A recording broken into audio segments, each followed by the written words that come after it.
Itong series ng trabaho na 'to is continuation siya nung series ng ginawa ko few years ago.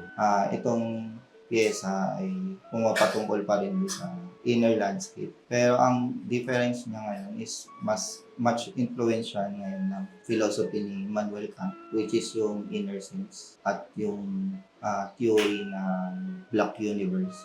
Kung saan dun sa tulad nga ng naiisip ko na mayroon tayong espasyo sa loob ng ating mga sarili.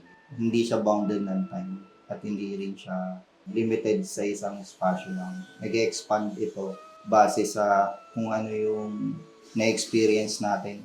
Nagre-react yung space kung ano yung nararamdaman natin sa physical na espasyo, political man or socio-political or iba't ibang aspect ng buhay.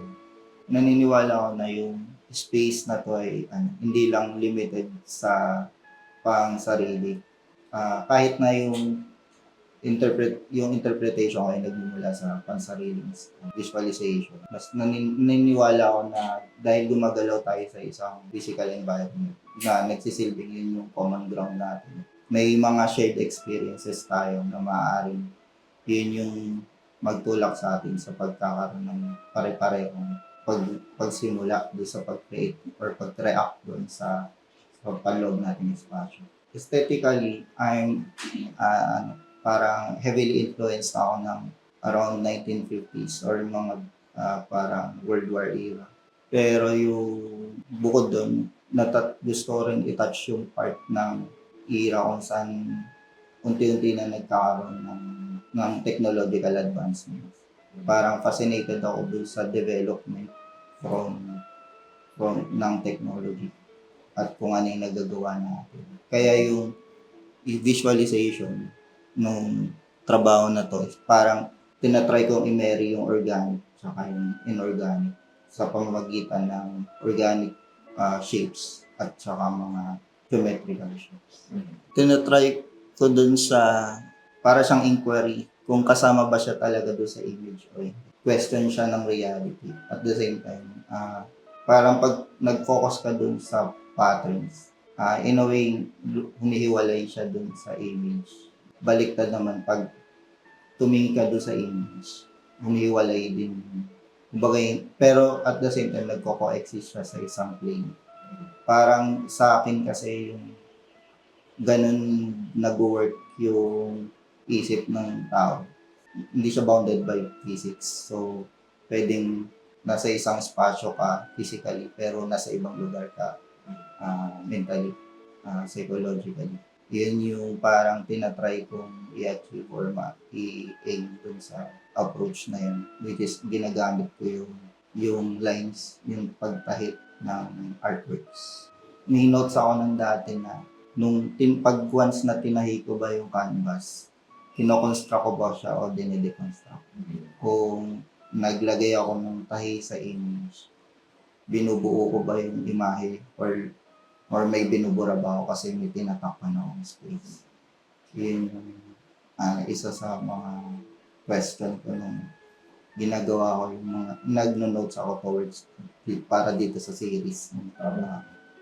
May characteristic yung sinulid na soft siya pero maaari siyang maging sharp once depende sa tension na gamitin. Parang unlike dun sa kung gumamit ka ng inorganic na material na line, mas nakikita ko siya na natural dahil una sinulid siya tapos ang nagsha-sharpen sa kanya para maging isang line is yung tension, hindi yung object itself. May mga works ako na tulad nito, parang pre-conceptualize na. Parang before pa i-prime yung canvas, alam ko na kung saan, may sketches na, may primary sketches na. Para minsan ginagamit ko siyang device para mag-impose ng perspective, mag-impose ng kung gaano katalim or yung lula. But may mga case din na parang device siya to para mag-compose or magbura. And for this particular piece na malaki, ginamit ko siya as, yun nga, parang bumuo ng isa pang imahe na naka-overlay dun sa isa pang image. Ito is para siyang gumawa ako ng image ng dome, parang loob ng cathedral or temple. Trinay kong buuin. Pero hindi siya buong buo or trinay kong maging subtle lang. Yung sinulid kasi yung parang noong una ginagamit ko lang din siya as dahil kasi kunyari yung true experience, yung lola ko is dressmaker. So feeling ko doon ko nakita yung characteristic.